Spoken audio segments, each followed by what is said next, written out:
کہ ایک اہل سنت کی خاتون زاہدہ کی رہنے والی، اس کا بچہ گونگا تھا. اس نے شیعہ خاتون کو کہا کہ میرا بچہ لا علاج ہے، میں ہر ڈاکٹر کے پاس گیا لیکن علاج نہیں ہو رہا. اس شیعہ خاتون نے کہا چلیے ہمارے پاس ایک ڈاکٹر ہے جو آپ کا علاج کرے گا. یہ ان کو جمکران لے گئی، کہا 2 رکعت نماز امام زمانہ پڑھو جس میں ایاک نعبد و ایاک نستعین 100 مرتبہ اور ذکر رکوع 7 مرتبہ، ذکر سجدہ 7 مرتبہ آپ نے بھی پڑھی ہوگی 15 شعبان کو.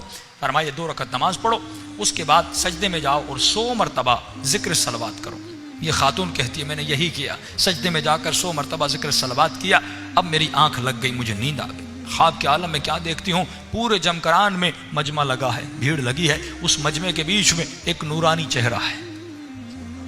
میں سمجھ گئی یہ وہی ہے جو میرا مسئلہ حل کرے گا، یہ وہی ہے جو میری مشکل کو حل کرے گا. لیکن میں بات کرنا چاہتی تھی، جیسے میری زبان پر تالے لگ گئے. میں بات کرنا چاہتی تھی لیکن پورا وجود میرا کانپ رہا تھا، کیسے بات کروں. ایک عجیب ہیبت میرے وجود پہ طاری ہو گئی. ایک مرتبہ اس شخص نے مڑ کر دیکھا کہ چہرہ چاند کی طرح چمک رہا تھا. انہوں نے کہا خاتون اپنے بیٹے کی شفا کے لیے آئی ہو؟ میں نے کہا مولا شفا کے لیے آئی ہوں. کہ تم نے نماز پڑھی؟ میں نے کہا مولا نماز پڑھی. کہ دوبارہ نماز پڑھو.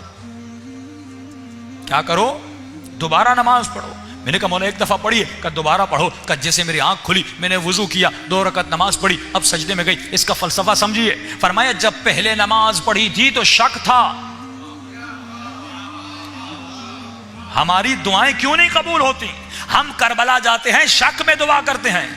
دعا کرنے کے اپنے آداب ہیں. اگر مجھے وقت ملا اگلی مجلسوں میں آداب دعا بتاؤں کہ دعا کرنے کا طریقہ، دعا کرنے کے آداب ہیں. جب دعا کرو تو کیسے کرو؟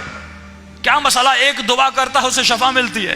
ہم سال ہاں سال جاتے ہیں دعائیں کرتے ہیں، ہماری دعائیں قبول نہیں ہوتی. دعا کا ایک ادب ہے، دعا کا ایک طریقہ ہے. ہم دعا کرتے ہیں شک میں ہیں، مولا دیں یا نہ دیں، 50-50 زبانی دعا کرتے ہیں. لیکن امام فرماتے ہیں ایسے مانگو جیسے فقیر خیرات مانگتا ہے. کچھ ایسے فقیر ہیں دروازے سے واپس نہیں جاتے جب تک آپ ان کو خیرات نہ دیں. فرمایا ایسے فقیر بن. اتنا کھڑکا اتنا کھڑکا. امام نے فرمایا جو دروازہ کھٹکھٹاتا ہے پہلے یہ بتا اس گھر کے اندر کوئی ہے کہ نہیں. جو دروازہ کھٹکھٹاتے ہو یہ تو بتا اس گھر کے کوئی اندر ہے کہ نہیں.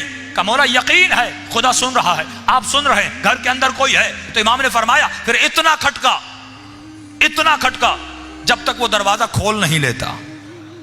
جب گھر کے کوئی اندر ہے تو یقیناً دیر یا سویر تمہارے دروازہ کھولے گا. امام فرماتا ایسے مانگ، یقین کر کے مانگ.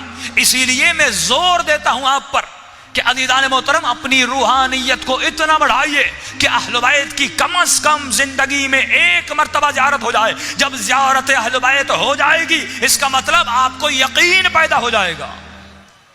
ابھی ہم علی ولی اللہ کہہ رہے ہیں، امام زمانہ کو مان رہے ہیں، امام حسین کو مان رہے ہیں، لیکن یقین کب ہوگا؟ جب یہ آنکھیں امام کی زیارت کر لیں، جب یہ آنکھیں وجود انور امام زمانہ یا امام حسین یا مولا علی یا رسول خدا کو دیکھ لے. کم از کم کسی کو دیکھیں تو صحیح تاکہ یقین اور مقام اطمینان پیدا ہو جائے. کیوں حضرت ابراہیم نے کہا اے خدا مجھے زندہ کر کے دکھا؟ کیوں امام کے صاحب نے کہا کہ مولا ہم دیکھنا چاہتے ہیں آپ کس طرح مردوں کو زندہ کرتے ہیں؟ لیطمئن قلبی، تاکہ قلب مطمئن ہو جائے. تو اطمینان قلب کے لیے ضروری ہے کم از کم زندگی میں 1 مرتبہ بھی اپنے مولا کی زیارت ہو جائے تاکہ یقین ہو جائے. فرمایا اس کو شک تھا. امام نے کہا دوبارہ نماز پڑھ.